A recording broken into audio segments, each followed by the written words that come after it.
You're listening to the Collected Podcast, bringing you inspiration and resources to help you discover and live from your truest self. Follow along on social media at Collected Workshops, and be sure to visit thecollectedpodcast.com for show notes and to learn more.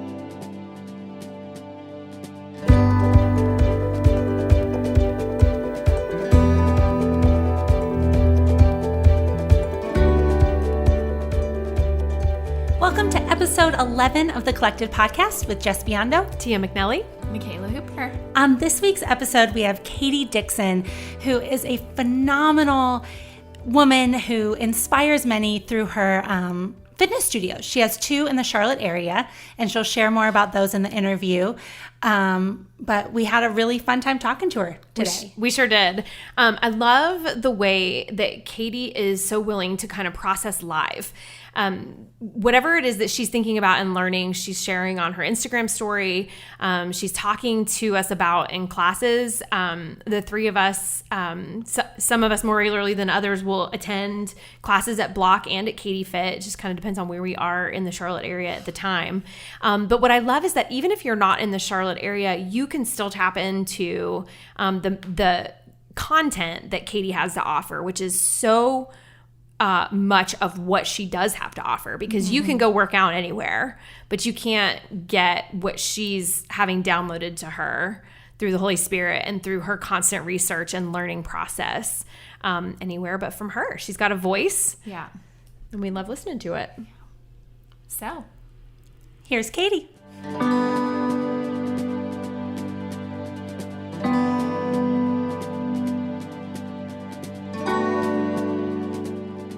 welcome everyone. We have Katie Dixon here. Welcome, Katie. Thank you. I'm so excited to be here. We're glad you're here. Yeah, we're super glad you're here. Katie, we have known each other for a long time. In fact, we went to high school together, but we didn't even know each other back then. Mm-hmm. But I think we kind of met officially when, like 2012, maybe? Yeah. Yeah, about then. Mm-hmm. Yeah. Mm-hmm. Maybe tell us a little bit about yourself, and then maybe tell the story of how we met. Okay. So I own a fitness studio in Cornelius, and I am from Charlotte. I grew up born and raised here, which doesn't happen very much. Yeah, we're that people like stay here. 2 of the few. Right? Yeah. Unicorns. Yeah. And I always, I danced growing up. I loved dancing. It was a big passion. And it actually was something that I don't even remember, learning that, and my parents didn't do it. I wasn't necessarily taught it. I would hear music and I would start doing it. And then my mom, I just remember one day her saying, "We're going to put you in dance lessons." And I was like, "Oh, really? I can do that? That's great." But I was a little bit older than most when they start, but I had great passion for it. But because I was starting later, I wasn't necessarily like technically great at dance. And so that was always something that was a big challenge for me. But I always knew that I wanted to pursue that. And I even went to school. We actually went to Appalachian as well. Mm-hmm. Didn't know each other then either. And studied business so that I could own a dance studio later, get out of school, and just let fear of not being adequate at technique and dance kind of get in the way, and ended up in HR behind a desk. It was nice, actually. I love HR. It taught me, like everything happens for a reason. It taught me so many things about business. One day I finally just said, what's the worst that could happen? Like if I actually did open something, because I had started teaching adult fitness classes and I realized that technique didn't matter, and risked a lot. My wonderful husband just let me go with that, and we actually moved into a trailer for a year as I gave up my salary. Nice. I forgot about that. Yeah, we lived in a single wide trailer while I gave up my salary to start this business, which kind of started really as just a women's fitness dance studio, which that's a fraction of kind of what it is now. But yeah, it's so much different now. Yeah. Mm-hmm. And that I thought necessarily, like dance was really my calling, but everything that I've learned from the opening of the space and business is how much more, I guess, my heart is in the actual coaching and the actual self-development of really all of it. And that was just a tool for me to do that with people. And over the past 8 years, there's been a lot that I've learned along the way, which is a lot of what I feel is my true purpose. And one of those things was when we met, that you came in. So the studio that I have is also an event space. And so there's a lot of great spaces in an old mill. So just a beautiful place for a marketplace for Kenyan stuff. So you came in one day. And I think I remember you saying that you had just started renting the adjacent space. So there's like a door between two separate spaces. And you were racking your brain trying to think of like how you could draw people into that and start using that space in a new way. Yep. And then I walked. Literally sitting by myself in the studio, and you walked in. Yeah. And so we held a fundraiser for the Kilgoris Project, which is the organization that I worked for many years in Kenya. And we even traveled to Kenya together. Jess was with us on that trip as well. Yeah. We got baptized on that trip. Oh my goodness. We got baptized with cows in a river. It was wild. Yeah. There were little things biting my ankles. It was very very weird. I didn't feel that. That would Yeah. You looked calm. Be cool, man. Be cool. She's being baptized. I'm just in a muddy river in Kenya. No big deal. Gonna put my head underwater. Cholera. And we actually passed a leopard's den to get to that river. We were in a van, which you are a lot of your time spent in Kenya is traveling in a van, and we had been talking about it, and just on a whim, I think all of us, a lot of us chose to do that. We decided that we would love to be baptized in such a beautiful country with people who were super, super important. It was just a big It was just you, me, and Mike that actually went through with it, though. You were super brave. Oh. Yeah. Well, so you said to David, our leader, find us a place, and we had to truck it through literally the middle of nowhere with people who had never seen Americans ever, Westerners ever, who were looking at us and like shock and awe of who are these people. But it was a beautiful thing. It was. They were actually very like welcoming. It wasn't a fear. Yeah, it was just an awe of each other. And then we walked through a lot of land and past the leopard. I forgot about the leopard and into the river, because David pointed it out to me and was like, don't tell anybody, but this is what that is. And I was like, everybody, look at this. It was crazy. I couldn't believe it.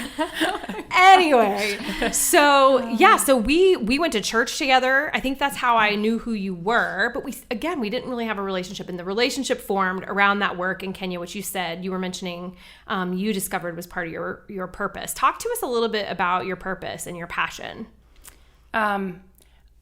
So in the beginning of opening this studio that I said was really just dance fitness for women. It took a long time to get over that stigma because we've developed a lot from them. But what I recognized is there was a fear, not of dancing, because I can dance in front of a lot of people, but in the things that I also had to do with it, whether it was public speaking, which you're pretty much doing when you're coaching a big group of people, or even one-on-one conversations with people that I didn't know. That are necessary for business. So just finding that I had to face those things, and realizing that the best way to do that was to kind of share my story with people. So people were coming in and they were connecting with the story of what I was saying. I gave up my job, like I've risked this to do this, and it inspired people. And then things like that, when you share your story, people connect to that and find that there's things in their life of ways that they can make it applicable to whatever they're taking on. And so a lot of the people who started coming did that because they felt this greater change beyond the physical. So in the things that I was saying, which is funny because if I like to give speeches at the end of class, which you ladies know. It, yes. So like when I first did this, I truly had a fear of public speaking for until this point. And I made everyone close their eyes, like it was on purpose, but really it was just because I was totally scared. And I would, at the end of class, I'd make everyone close their eyes, and then I would say just whatever was on my heart in that moment that I feel like was applicable to what we did, and then also like how they could apply it to beyond the four walls of the studio. And when I would speak, I would do it really slow. And because I could write and motivate that way, I always felt super comfortable writing. And But the problem with speaking is I always felt like I didn't have my thoughts quick enough. And so I would say a sentence and then do like a dramatic pause as if it's like on purpose, but really I was just collecting what I was trying to say, And then just the more you do it, it just became easier. And it became something that I actually found that I was particularly good at, was something that I always told myself that I labeled myself as like being bad at. That reminds me of, do you remember the first time you tried using Instagram story? I walked in on you in the studio. Yeah. And you were terrified to do it. And now it's different on camera too than it is when. But that is now such a huge part of what you do to serve your audience and the people who follow you. And that's such a huge platform for you to empower people. If you don't follow Katie on Instagram, you should do that right now. KADIKATIE is Katie's handle. You should definitely get on board with that. Thank you. Yeah, I try to, like I said, take these things that you find in fitness, because we've also developed the program. So if you don't know, there's primal, which is animalistic or like human movement, the way that we were born to move, because we lose that a lot throughout life. And there's yoga and other things there. So what are these things that come up for you in fitness and working out that you can make applicable to everything that you do in life? And it's developed over the course of all of these, the 8 years now. And now I've actually like just felt enlightened just in the past week of exactly how that looks as like a package, instead of having all of these like great thoughts of like here and there, like feeling like things are so sporadic, but really what that looks like as a final like applicable model. I love it. Business. I cannot wait for you to get that out of your brain. Yeah. That's going to be good. That's really good. Hopefully in a book or more podcast or whatnot. Mm-hmm. How do you like stay motivated in your purpose and your passion? Like, how do you specifically continue listening to podcasts just like this one? No, truly, like one of my mentors had told me from the very beginning of opening, just you need to constantly be refining and be a student of life and educating yourself and reading books and I wasn't as good at it in the beginning. We all like, it takes time and the more you do it, the more that you recognize, okay, that time that I'm taking is an investment in me, and it's actually changing and shifting the rest of my life. So if I take the time where I would normally be in a car, or I'm washing the dishes, or I wake up early to read something or to listen to something, then I'm going to notice a major shift in what I'm doing.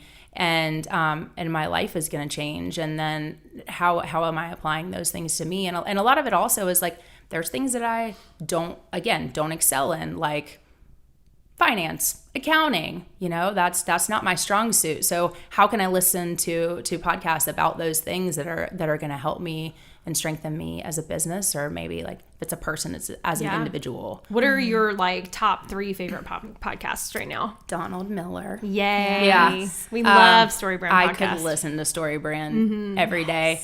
The stuff that he always provides is just so valuable and applicable to super practical to life. Yeah. I mean, mostly for business for sure. Like he's definitely gearing what he says toward business. I really like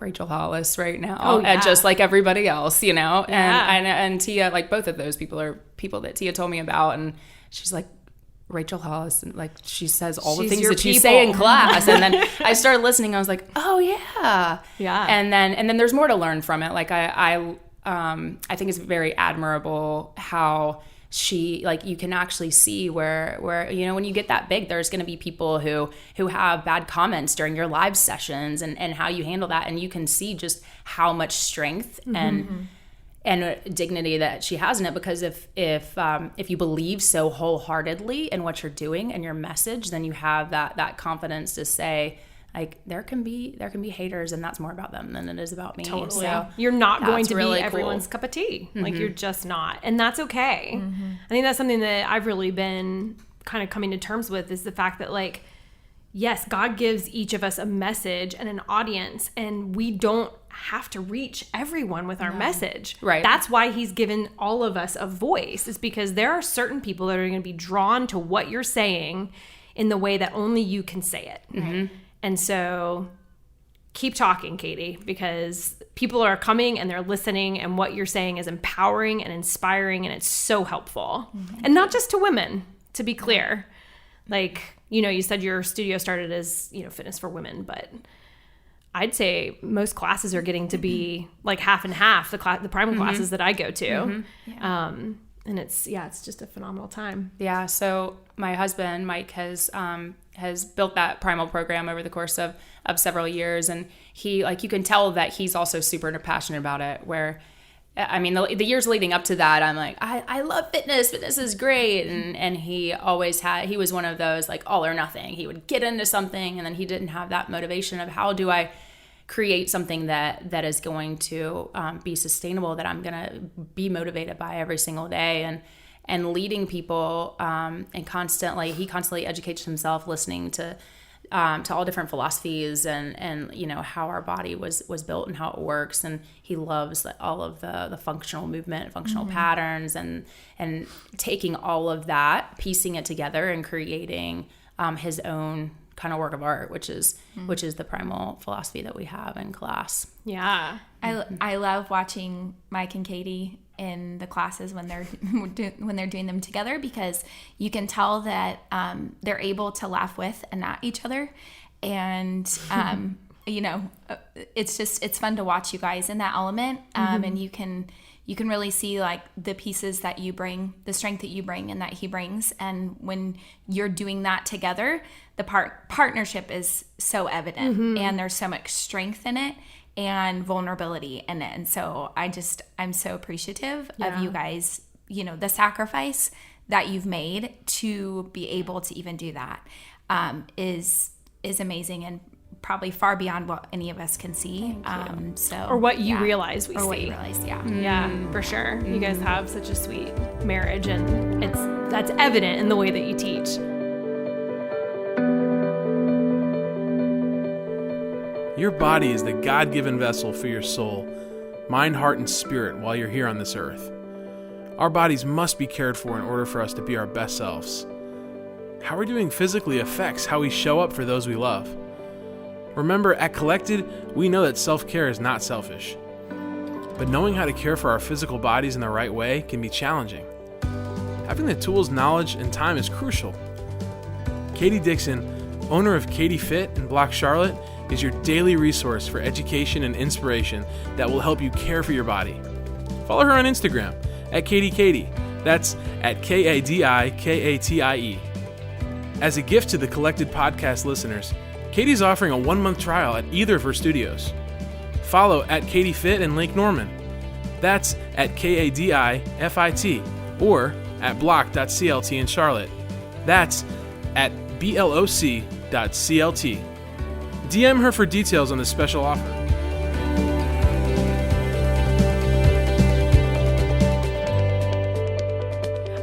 So I have a question. This is a super practical question, and probably because I know you, I know that you have a daily routine. You have things that you do every single day to keep yourself focused and driven and on track. So, like, I know you use a specific journal. What journal is that? I use what is it? The 5. It's like 5-minute. 5-minute journal. Yeah.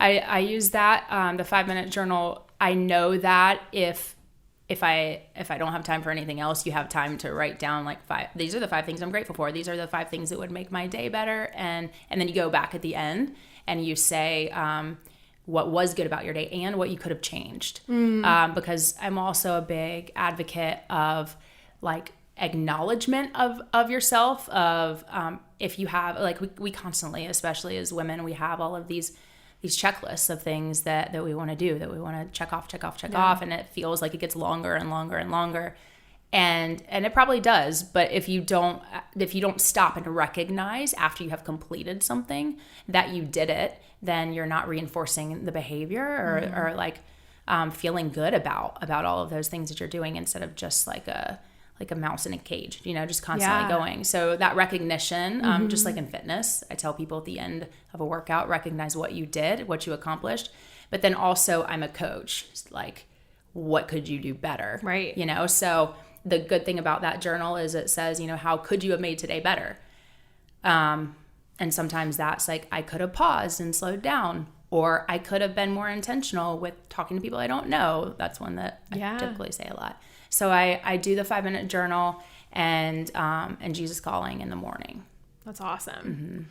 We have a lot of things to link to in the show notes. This is a great one. So how do you feel like those, maybe we'll just narrow it down to those 2 practices. I know that there's much more, like the way that you eat and your intentionality with your husband and your daughter, Brooklyn. But like, how have those 2 things in particular kept you grounded in the past year as you've been working to open another studio?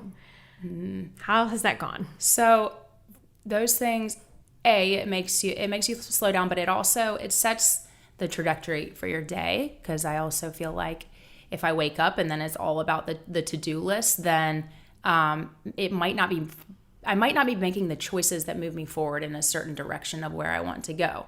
So if I have that focus of where I'm headed, then I know while I'm doing those things and I have to choose between 2 or whatever, that I know what is going through that filter to push me toward the places that I want to succeed. And that, especially over the past year, if you guys don't already know, we opened another studio that is actually a separate business called Block. And it's in Charlotte. So right now we're suburbs or outside the city, but Block is building lifestyle and community. And it's in Charlotte. And it was a lot more risk that I didn't even realize until I was in the middle of it than the first space.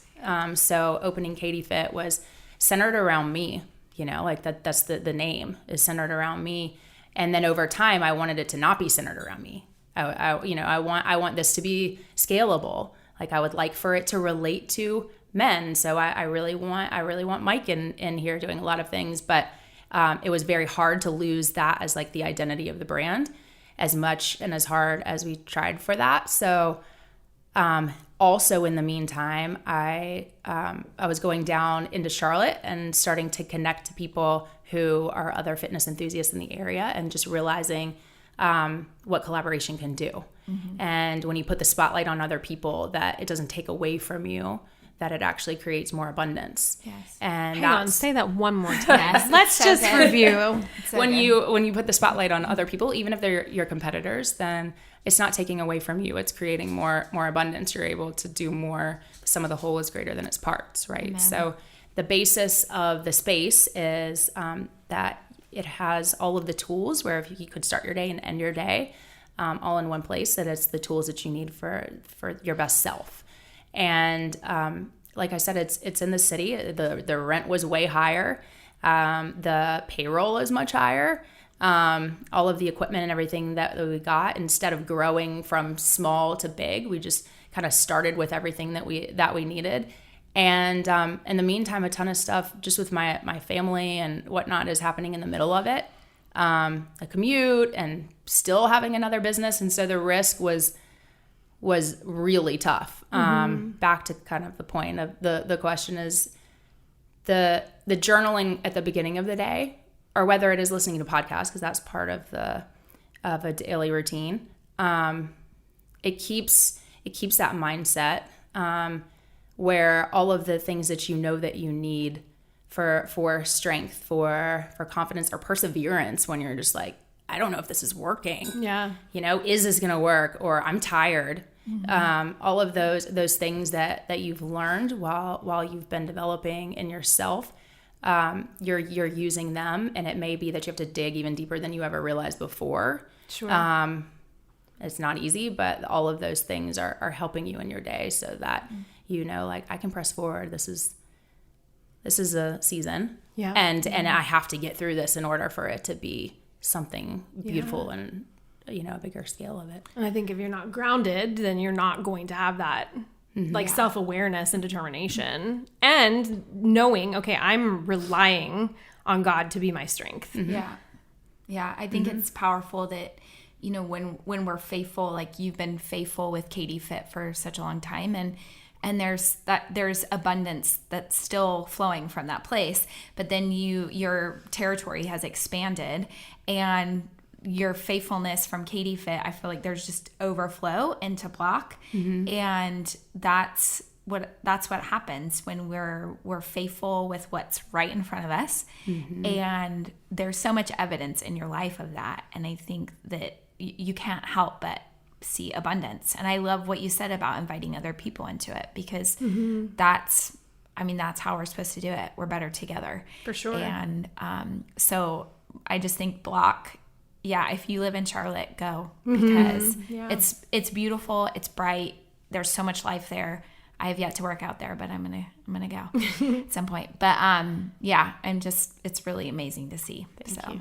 Yeah. And like you said, I mean, with the people, that was a major fear of, because we all fear scarcity too, right? So if you're pouring into something, I was pouring into Katie Fit with all of my energy for 8 years. Is that okay? If I'm starting to take some of that energy away, is that going to suffer? You know, and that was a fear of mine and a fear of other people. Right. But then you keep that faithfulness and you say, there's this bigger dream, there's this bigger vision, and all of the things that have abundantly flowed within this one business that we've seen, it can go to another space, and now you're affecting a whole other community. And it ended up being, like you said, where it even got stronger because of that. Yeah. Wow. We could probably talk to you all day long, Katie. I mean, I just could because we're friends. But beyond that, like, there's so much that connects, speaking of collaboration, between your message and what you say to people and the message of Collected, and the way that we talk about caring for the soul, mind, body, heart, and spirit. And so Katie often makes an appearance at Collected workshops. She came and she taught dance for our middle and high school girls at camp this summer, and it was incredible. So hands down their favorite part. Forget everything we taught them. Katie Dixon came, and that's all that mattered. And then we did a New Year's event at Katie Fit this year. And I would love for you to give maybe like just a quick overview of how people can get themselves ready. It's almost New Year's Day. How can they prepare themselves to be at their best in 2019? Yep. I love application, because I'm a podcast nerd, and application is incredibly the best part. It's like, that's the juicy part that I'm like, I want this now, right? So one of the things, like I said, all of these tools that we've learned over the past 8 years have kind of created this entire model. And I recognized that no matter what philosophy that you're given, whether you're going to a boot camp or you're going to a cycle studio or CrossFit, all of those things can be, you can find success in all of those things. There's necessarily no right or wrong, but it's the person behind it. It's the mindset behind it. So it doesn't matter who's your coach or whatever you're given. You have to learn about yourself and how am I going to do something that's going to be sustainable.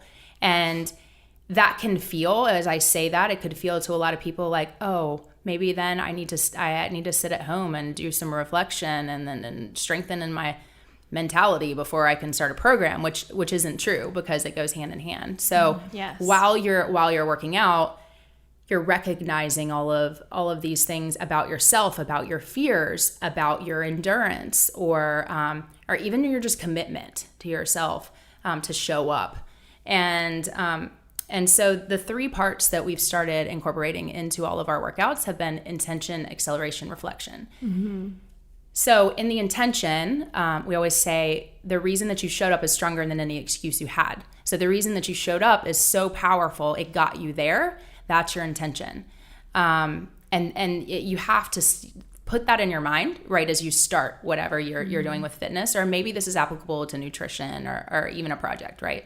So what is your intention?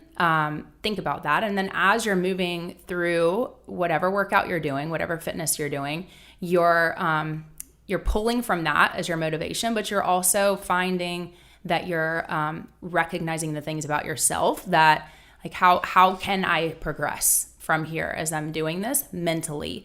Because you're not going to do anything physically until you do it mentally, until you get yourself there in your mind and you commit to it. And at the end of the workout is reflection.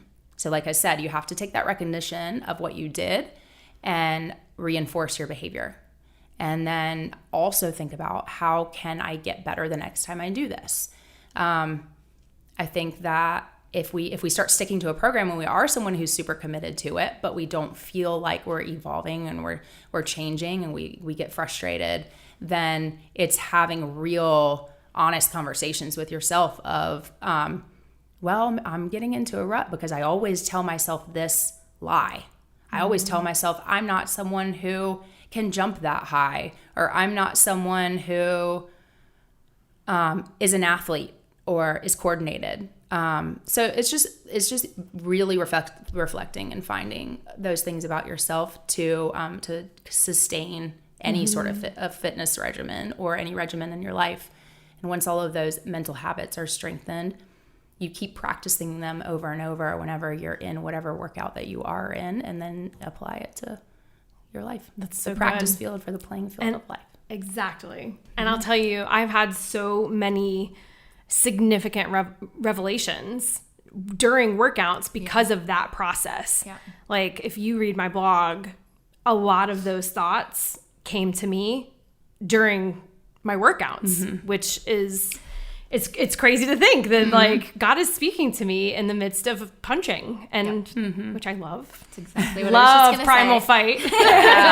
Fight. Okay, so Katie, real quick as we wrap up, what do you have to offer people in the new year? If they're looking for a new fitness regimen, if they're looking to be their best selves in 2019, what's happening at Katie Fit and what's happening at Block? Yeah. So we have, yes, we have new member specials, and the trial is it's $50 at Block or $30 at Katie Fit, and you get a month of all the classes that you want during that month. And I tell people, like, just say I'm committing to this 1 month, and use those mental habits to say, like, how can I progress and see a shift too. Within both of those spaces and the four walls are a lot of resources of people who know within their certain area of whether it's someone who works with moms who knows a lot about prenatal, postnatal, or someone who has a lot of education in nutrition. There's those specialists there too that you can tap into if you need to, if you have specific questions about those things also. So good. That's awesome. We will definitely be linking to all of these things in the show notes. There's a lot more that we haven't said about Katie, so we'll definitely make sure that you guys are aware of that. And Katie, thank you so much for being here. Thanks for giving us your time. Absolutely. I was looking forward to this so much.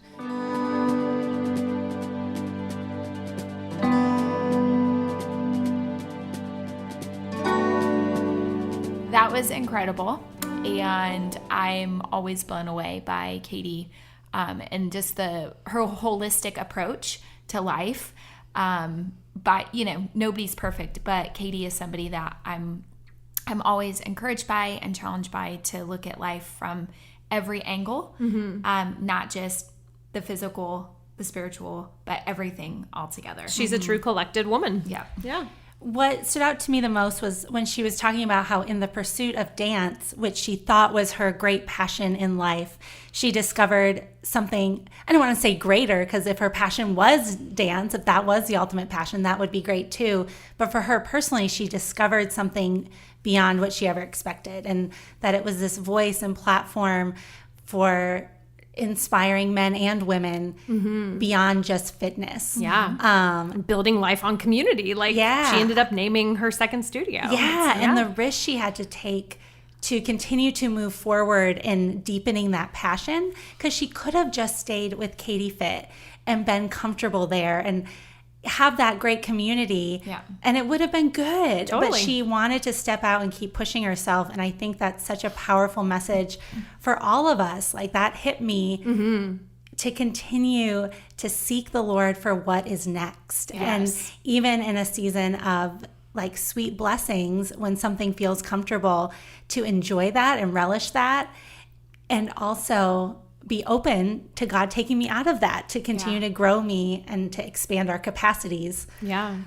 So I was just really inspired by Katie. Yeah, me too. And Katie has, like I said in the interview, has been a big part of some of our workshops in the past. And so we think a lot alike in a lot of ways. And if you enjoyed the content that you heard today, we know that you will love having a Collected workshop in your community. So please reach out to us, hello@collectedworkshops.com, if you're interested in bringing the three of us to come and facilitate a workshop for your community. We hope you guys have an incredible new year. Happy 2019 in just a few days. Yeah. Next time you hear our voices, it'll be 2019. That's true. So happy New Year's, guys. Thanks for listening.